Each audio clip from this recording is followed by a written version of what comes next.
Muthazhagu serial வந்து ஒரு 1.5 வருஷமா அந்த பொன்னி அப்படின்ற ஒரு கேரக்டர்ல நீங்க பண்ணிட்டு இருக்கீங்க.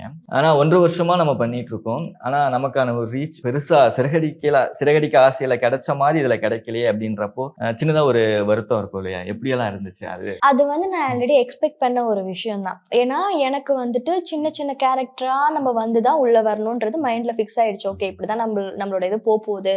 அதனால இப்போ நம்ம போயிட்டு நம்ம ஆக்டிங் ஸ்கில்ஸ வச்சு அடுத்தடுத்து ப்ராஜெக்ட் கிடைச்சுச்சுன்னா, அங்க நம்ம ப்ரூவ் பண்ணிக்கலாம் நம்ம டேலண்ட்ட. அப்படின்றது மைண்ட்ல ஃபிக்ஸ் ஆயிருந்துச்சு. அண்ட் பொன்னி கிடைக்கிறது வந்து எனக்கு எப்படின்னா, லைக் முத்தழகோட ஃப்ரெண்ட் கேரக்டர் தான். ஆப்வியஸா ஃப்ரெண்ட் கேரக்டருக்கு அவ்வளோ இம்பார்ட்டன்ஸ் எங்கேயுமே இருக்காது. பட் ஆனா இதுல இருந்துச்சு. ஸோ அப்படி இருக்கும்போது முத்தழகு எப்பப்பெல்லாம் இவங்க அம்மா வீட்டு சைடு வராங்களோ, அப்போ மட்டும் தான் எங்களுக்கெல்லாம் இம்பார்ட்டன்ஸ் இருக்கும். அப்புறம் மறுபடியும் லைக் ஹீரோ சைடு போம்போது அந்த ஃபேமிலிக்கு இம்பார்ட்டன்ஸ் இருக்கும். ஸோ அப்போ வந்து எங்களுக்கு தெரிஞ்ச விஷயம் தான். ஸோ இது வந்து கொஞ்சம் நம்ம சைடு வரும்போது தான் நம்மள கண்டுபிடிப்பாங்க. அந்த மாரி 1.5 வருஷம் போயிட்டு இருந்துச்சு.